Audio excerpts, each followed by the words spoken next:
राधे राधे दोस्तों, आपका स्वागत है हमारे चैनल पर। आप सभी को कार्तिक पूर्णिमा की हार्दिक शुभकामनाएं। दोस्तों, कार्तिक पूर्णिमा को हिंदू धर्म का सबसे पवित्र महीना माना जाता है।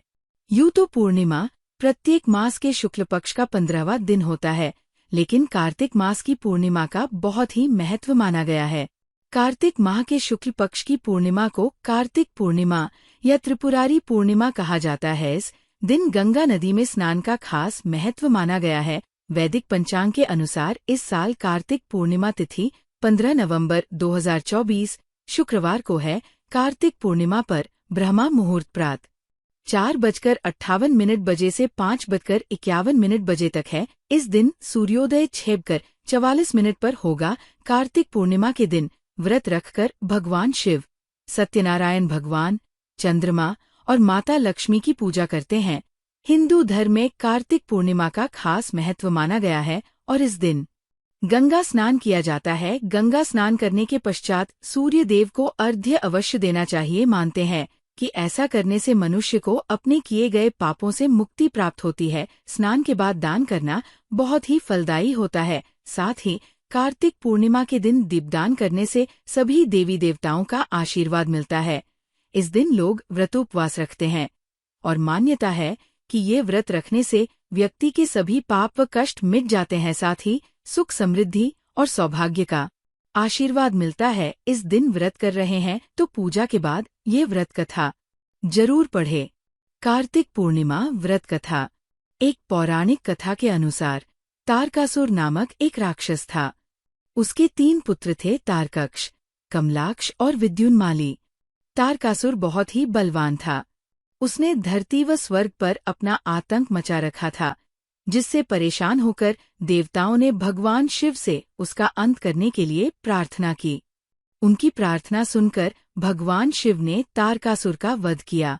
इससे देवता बड़े प्रसन्न हुए। उसके 3 पुत्रों को ये सुनकर बड़ा दुख हुआ और उन्होंने इसका बदला लेने के लिए ब्रह्मा जी की घोर तपस्या की। उनकी तपस्या से प्रसन्न होकर ब्रह्मा जी ने तीनों से वरदान मांगने को कहा। तीनों ने ब्रह्मा जी से अपने अमर होने का वरदान मांगा। ब्रह्मा जी ने अमरता के अलावा कोई दूसरा वरदान मांगने को कहा। इसके बाद उन तीनों ने कुछ देर तक इस पर बहुत विचार किया और फिर ब्रह्मा जी से कहा, आप 3 अलग अलग नगरों का निर्माण करें, जिसमें सभी बैठकर पूरी पृथ्वी और आकाश में घूम सकें। 1000 साल बाद जब हम मिलें तो हम तीनों के नगर मिलकर एक हो जाएं। जो देवता तीनों नगरों को एक ही बाण से नष्ट करने की क्षमता रखता हो, वही हमारी मृत्यु का कारण बने। उन सबकी नज़र में ये एक असंभव कार्य था। उन्होंने उन्हें वह वरदान ब्रह्मा जी के निर्देशानुसार मैदानव ने उनके लिए 3 नगरों की स्थापना की। तारकक्ष के लिए सोने का, कमला के लिए चांदी का और विद्युन्माली के लिए लोहे का नगर बनाया गया।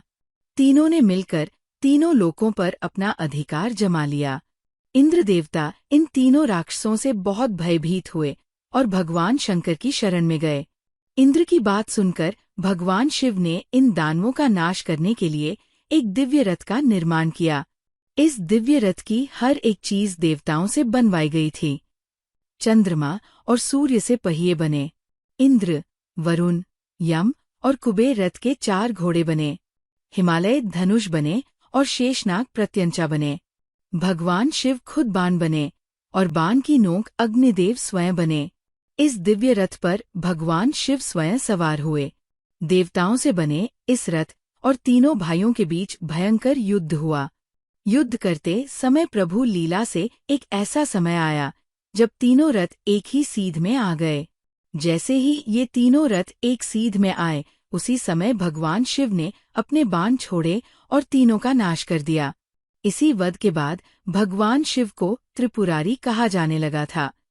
इस पवित्र अवसर पर शुद्ध कुमकुम, धूप, कपूर, तुलसी और परिजिता तेल का प्रयोग करके भगवान की पूजा अर्चना करना अत्यंत शुभ माना गया है। कार्तिक पूर्णिमा के दिन स्नान इत्यादि करके गरीबों को कुछ न कुछ दान करना चाहिए। ऐसा करने से उसका 1000 गुना फल प्राप्त होता है। इस दिन बहुत सारे लोग व्रत भी करते हैं। व्रत का संकल्प लिया जाता है और फलाहार किया जाता है। इस दिन भगवान विष्णु और माँ लक्ष्मी की पूजा की जाती है। कई जगहों पर भगवान श्री कृष्ण के विग्रह की पूजा की जाती है। इस विशेष दिवस पर भगवान शिव की भी पूजा करने का विधान है, क्योंकि उन्होंने आज के दिन ही तारकासुर नामक राक्षस का वध किया था। इस दिन सूखे मेवों का प्रयोग करना बहुत अच्छा होता है। फलाहार में सिंघाड़ा इत्यादि लेना चाहिए। कई घरों में इस दिन आटे का मीठा चूर्ण भी बनाकर प्रसाद चढ़ाते हैं। चावल या मखाने की खीर का भी प्रसाद चढ़ाते हैं। कई घरों में बिना लहसुन प्याज का साधारण भोजन भी बनाकर खाते हैं। कार्तिक के महीने में उड़द, मूंग, मसूर, चना, मटर, राई खाना भी वर्जित बताया गया है। कार्तिक मास के पवित्र महीने में मांसाहार का सेवन नहीं करना चाहिए। कहा जाता है कि कार्तिक माह में भगवान विष्णु पानी में रहते हैं। श्री सत्यनारायण भगवान व्रत कथा संपूर्ण हिंदी में शास्त्रों में बताया गया है कि सत्यनारायण व्रत कथा का पाठ करने से व्यक्ति को 1000 यज्ञ करने के बराबर पुण्य फल की प्राप्ति होती है। सत्यनारायण भगवान व्रत कथा में भगवान विष्णु के सत्य स्वरूप के बारे में बताया गया है। इस व्रत का पाठ करने से घर में सुख समृद्धि का वास होता है और भगवान विष्णु की कृपा बना रहती है। सत्यनारायण व्रत कथा का पहला अध्याय। एक समय की बात है, नैशिरण्य तीर्थ में शौनिकादि 88,000 ऋषियों ने श्री सूत जी से पूछा, है प्रभु, इस कलयुग में वेद विद्या रहित मनुष्यों को प्रभु भक्ति किस प्रकार मिल सकती है तथा उनका उद्धार कैसे होगा? हे मुनि श्रेष्ठ, कोई ऐसा तप बताइए जिससे थोड़े समय में ही पुण्य मिले और मनवांछित फल भी मिल जाए। शास्त्रों में बताया गया है कि सत्यनारायण व्रत कथा का पाठ करने से व्यक्ति को 1000 यज्ञ करने के बराबर पुण्य फल की प्राप्ति होती है। सत्यनारायण भगवान व्रत कथा में भगवान विष्णु के सत्य स्वरूप के बारे में बताया गया है। इस व्रत का पाठ करने से घर में सुख समृद्धि का वास होता है और भगवान विष्णु की कृपा बना रहती है। सत्यनारायण व्रत कथा। सत्यनारायण व्रत कथा का पहला अध्याय। एक समय की बात है, नैशिरण्य तीर्थ में शौनिकादि 88,000 ऋषियों ने श्री सूत जी से पूछा, है प्रभु, इस कलयुग में वेद विद्या रहित मनुष्यों को प्रभु भक्ति किस प्रकार मिल सकती है तथा उनका उद्धार कैसे होगा? हे मुनि श्रेष्ठ, कोई ऐसा तप बताइए जिससे थोड़े समय में ही पुण्य मिले और मनवांछित फल भी मिल जाए। इस प्रकार की कथा सुनने की हम इच्छा रखते हैं।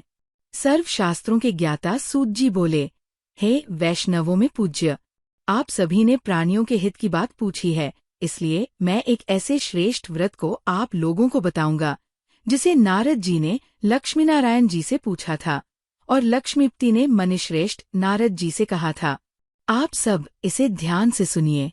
एक समय की बात है, योगीराज नारद जी दूसरों के हित की इच्छा लिए अनेकों लोकों में घूमते हुए मृत्युलोक में आ पहुंचे। यहाँ उन्होंने अनेक योनियों में जन्मे प्राय सभी मनुष्यों को अपने कर्मों द्वारा अनेकों दुखों से पीड़ित देखा। उनका दुख देख नारद जी सोचने लगे कि कैसा यत्न किया जाए जिसके करने से निश्चित रूप से मानव के दुखों का अंत हो जाए। इसी विचार पर मनन करते हुए वह विष्णुलोक में गए। वहाँ वह देवों के ईश नारायण की स्तुति करने लगे, जिनके हाथों में शंख, चक्र, गदा और पद्म थे, गले में वरमाला पहने हुए थे। स्तुति करते हुए नारद जी बोले, हे भगवान, आप अत्यंत शक्ति से संपन्न हैं। मन तथा वाणी भी आपको नहीं पा सकती है। आपका आदि, मध्य तथा अंत नहीं है। निर्गुण स्वरूप सृष्टि के कारण भक्तों के दुख को दूर करने वाले हैं। आपको मेरा नमस्कार है। नारद जी की स्तुति सुन विष्णु भगवान बोले, हे मुनिश्रेष्ठ, आपके मन में क्या बात है? आप किस काम के लिए पधारे हैं? उसे संकोच कहो। इस पर नारद मुनि बोले कि मृत्युलोक में अनेक योनियों में जन्मे मनुष्य अपने कर्मों के द्वारा अनेकों दुख से दुखी हो रहे हैं। हे नाथ, आप मुझ पर दया रखते हैं तो बताइए कि वो मनुष्य थोड़े प्रयास से ही अपने दुखों से कैसे छुटकारा पा सकते हैं। श्रीहरि बोले, हे नारद, मनुष्यों की भलाई के लिए तुमने बहुत अच्छी बात पूछी है। जिसके करने से मनुष्य मोह से छूट जाता है, वह बात मैं कहता हूँ, उसे सुनो। स्वर्ग लोक व मृत्युलोक दोनों में एक दुर्लभ उत्तम व्रत है जो पुण्य देने वाला है। आज प्रेमवश होकर मैं उसे तुमसे कहता हूँ। श्री सत्यनारायण भगवान का ये व्रत अच्छी तरह विधान पूर्वक करके मनुष्य तुरंत ही यहाँ सुख भोग कर मरने पर मोक्ष पाता है। श्रीहरि के वचन सुन नारद जी बोले कि उस व्रत का फल क्या है और उसका विधान क्या है? ये व्रत किसने किया था? इस व्रत को किस दिन करना चाहिए? सभी कुछ विस्तार से बताएं। नारद की बात सुनकर श्रीहरि बोले, दुख व शोक को दूर करने वाला, ये सभी स्थानों पर विजय दिलाने वाला है। मानव को भक्ति व श्रद्धा के साथ शाम को श्री सत्यनारायण की पूजा धर्मपरायण होकर ब्राह्मणों व बंधुओं के साथ करनी चाहिए। भक्ति भाव से ही नैवेद्य, केले का फल, घी, दूध और गेहूं का आटा सवाया लें। गेहूं के स्थान पर साठी का आटा, शक्कर तथा गुड़ लेकर वह सभी भक्षण योग्य पदार्थों को मिलाकर भगवान का भोग लगाएं। ब्राह्मणों सहित बंधु बांधवों को भी भोजन कराएं। उसके बाद स्वयं भोजन करें। भजन कीर्तन के साथ भगवान की भक्ति में लीन हो जाएं। इस तरह से सत्यनारायण भगवान का ये व्रत करने पर मनुष्य की सारी इच्छाएं निश्चित रूप से पूरी होती है। इस कलिकाल अर्थात कलयुग में मृत्युलोक में मोक्ष का यही एक सरल उपाय बताया गया है। श्री सत्यनारायण व्रत कथा का पहला अध्याय संपूर्ण बोलिए। श्री सत्यनारायण भगवान की जय। सत्यनारायण भगवान की व्रत कथा का दूसरा अध्याय। सूत जी बोले, हे ऋषियों, जिसने पहले समय में इस व्रत को किया था उसका इतिहास कहता हूँ, ध्यान से सुनो। सुंदर काशीपुरी नगरी में एक अत्यंत निर्धन ब्राह्मण रहता था। भूख प्यास से परेशान वो धरती पर घूमता रहता था। ब्राह्मणों से प्रेम करने वाले भगवान ने एक दिन ब्राह्मण का वेश धारण कर उसके पास जाकर पूछा, हे विप्र, नित्य दुखी होकर तुम पृथ्वी पर क्यों घूमते हो? दीन ब्राह्मण बोला, मैं निर्धन ब्राह्मण हूँ, भिक्षा के लिए धरती पर घूमता हूँ। हे भगवान, यदि आप इसका कोई उपाय जानते हो तो बताइए। वृद्ध ब्राह्मण कहता है कि सत्यनारायण भगवान मनोवांछित फल देने वाले हैं, इसलिए तुम उनका पूजन करो।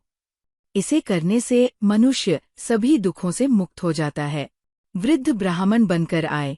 सत्यनारायण भगवान उस निर्धन ब्राह्मण को व्रत का सारा विधान बताकर अंतर्धान हो गए। ब्राह्मण मन ही मन सोचने लगा कि जिस व्रत को वृद्ध ब्राह्मण करने को कह गया है, मैं उसे जरूर करूंगा। ये निश्चय करने के बाद उसे रात में नींद नहीं आई। वह सवेरे उठकर सत्यनारायण भगवान के व्रत का निश्चय कर भिक्षा के लिए चला गया।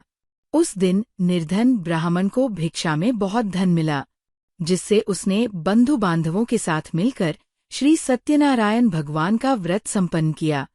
भगवान सत्यनारायण का व्रत संपन्न करने के बाद वह निर्धन ब्राह्मण सभी दुखों से छूट गया और अनेक प्रकार की संपत्तियों से युक्त हो गया। उसी समय से ये ब्राह्मण हर माह इस व्रत को करने लगा।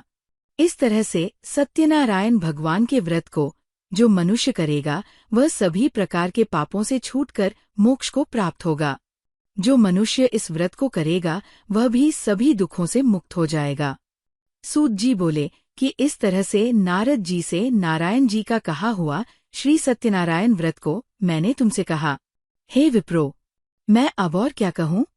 ऋषि बोले, हे मुनिवर, संसार में उस विप्र से सुनकर और किस किस ने इस व्रत को किया, हम सब इस बात को सुनना चाहते हैं। इसके लिए हमारे मन में श्रद्धा का भाव है।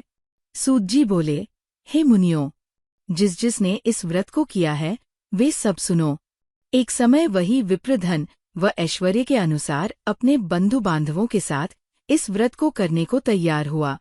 उसी समय एक लकड़ी बेचने वाला बूढ़ा आदमी आया और लकड़ियां बाहर रखकर अंदर ब्राह्मण के घर में गया। प्यास से दुखी वो लकड़हारा उनको व्रत करते देख विप्र को नमस्कार कर पूछने लगा कि आप ये क्या कर रहे हैं? तो उन्होंने बताया कि व्रत कर रहा हूँ तथा इसे करने से क्या फल मिलेगा, कृपया मुझे भी बताएं। ब्राह्मण ने कहा कि सब मनोकामनाओं को पूरा करने वाला ये सत्यनारायण भगवान का व्रत है। इनकी कृपा से ही मेरे घर में धन धान्य आदि की वृद्धि हुई है। विप्र से सत्यनारायण व्रत या के बारे में जानकर लकड़हारा बहुत प्रसन्न हुआ। चरणामृत लेकर व प्रसाद खाने के बाद वह अपने घर गया। लकड़हारे ने अपने मन में संकल्प किया कि आज लकड़ी बेचने से जो धन मिलेगा उसी से श्री सत्यनारायण भगवान का उत्तम व्रत करूंगा। मन में इस विचार को ले बूढ़ा आदमी सिर पर लकड़ियां रख उस नगर में बेचने गया जहां धनी लोग ज्यादा रहते थे। उस नगर में उसे अपनी लकड़ियों का दाम पहले से 4 गुना अधिक मिलता है। बूढ़ा प्रसन्नता के साथ दाम लेकर केले, शक्कर, घी, दूध, दही और गेहूं का आटा ले और सत्यनारायण भगवान के व्रत की अन्य सामग्रियां लेकर अपने घर गया। वहां उसने अपने बंधु बांधवों को बुलाकर विधि विधान से सत्यनारायण भगवान का पूजन और व्रत किया। इस व्रत के प्रभाव से वो बूढ़ा लकड़हारा धन पुत्र आदि से युक्त होकर संसार के समस्त सुख भोग अंतकाल में बैकुंठ धाम चला गया। श्री सत्यनारायण व्रत कथा का 2 अध्याय संपूर्ण बोलिए श्री सत्यनारायण भगवान की जय। सत्यनारायण भगवान की व्रत कथा का 3 अध्याय। सूत जी बोले, हे श्रेष्ठ मुनियों, अब आगे की कथा कहता हूँ। पहले समय में उल्कामुख नाम का एक बुद्धिमान राजा था। वह सत्यवक्ता और जितेंद्रिय था। प्रतिदिन देव स्थानों पर जाता और निर्धनों को धन देकर उनके कष्ट दूर करता था। उसकी पत्नी कमल के समान मुख वाली तथा सती साध्वी थी। भद्रशीला नदी के तट पर उन दोनों ने श्री सत्यनारायण भगवान का व्रत किया। उसी समय साधु नाम का एक वैश्य आया। उसके पास व्यापार करने के लिए बहुत सा धन भी था। राजा को व्रत करते देखकर वो विनय के साथ पूछने लगा, हे राजन, भक्तिभाव से पूर्ण होकर आप ये क्या कर रहे हैं? मैं सुनने की इच्छा रखता हूँ तो आप मुझे बताएं। राजा बोला, हे साधु, अपने बंधु बांधवों के साथ पुत्रादि की प्राप्ति के लिए एक महाशक्तिमान श्री सत्यनारायण भगवान का व्रत व पूजन कर रहा हूँ। राजा के वचन सुन साधु आदर से बोला, हे राजन, मुझे इस व्रत का सारा विधान कहिए। आपके कथनानुसार मैं भी इस व्रत को करूंगा। मेरी भी संतान नहीं है और इस व्रत को करने से निश्चित रूप से मुझे संतान की प्राप्ति होगी। राजा से व्रत का सारा विधान सुन व्यापार से निवृत्त हो वो अपने घर गया। साधु वैश्य ने अपनी पत्नी को संतान देने वाले इस व्रत का वर्णन कह सुनाया और कहा कि जब मेरी संतान होगी तब मैं इस व्रत को करूंगा। साधु ने इस तरह के वचन अपनी पत्नी लीलावती से कहे। एक दिन लीलावती पति के साथ आनंदित हो सांसारिक धर्म में प्रवृत्त होकर सत्यनारायण भगवान की कृपा से गर्भवती हो गई। 10वें महीने में उसके गर्भ से एक सुंदर कन्या ने जन्म लिया। दिनों दिन वो ऐसे बढ़ने लगी जैसे कि शुक्ल पक्ष का चंद्रमा बढ़ता है। माता पिता ने अपनी कन्या का नाम कलावती रखा। एक दिन लीलावती ने मीठे शब्दों में अपने पति को याद दिलाया कि आपने सत्यनारायण भगवान के जिस व्रत को करने का संकल्प किया था उसे करने का समय आ गया है। आप इस व्रत को करिए। साधु बोला कि हे प्रिय, इस व्रत को मैं उसके विवाह पर करूंगा। इस प्रकार अपनी पत्नी को आश्वासन देकर वो नगर को चला गया। कलावती पिता के घर में रह वृद्धि को प्राप्त हो गई। साधु ने एक बार नगर में अपनी कन्या को सखियों के साथ देखा तो तुरंत ही दूत को बुलाया और कहा कि मेरी कन्या के योग्य वर देख कर आओ। साधु की बात सुनकर दूत कंचन नगर में पहुंचा और वहां देखभाल कर लड़की के सुयोग्य वाणिक पुत्र को ले आया। सुयोग्य लड़के को देख साधु ने बंधु बांधवों को बुलाकर अपनी पुत्री का विवाह कर दिया। लेकिन दुर्भाग्य की बात ये कि साधु ने अभी भी श्री सत्यनारायण भगवान का व्रत नहीं किया। इस पर श्री भगवान क्रोधित हो गए और श्राप दिया कि साधु को अत्यधिक दुख मिले। अपने कार्य में कुशल साधु बनिया जमाई को लेकर समुद्र के पास स्थित होकर रत्नासारपुर नगर में गया। वहां जाकर दामाद ससुर दोनों मिलकर चंद्रकेतु राजा के नगर में व्यापार करने लगे।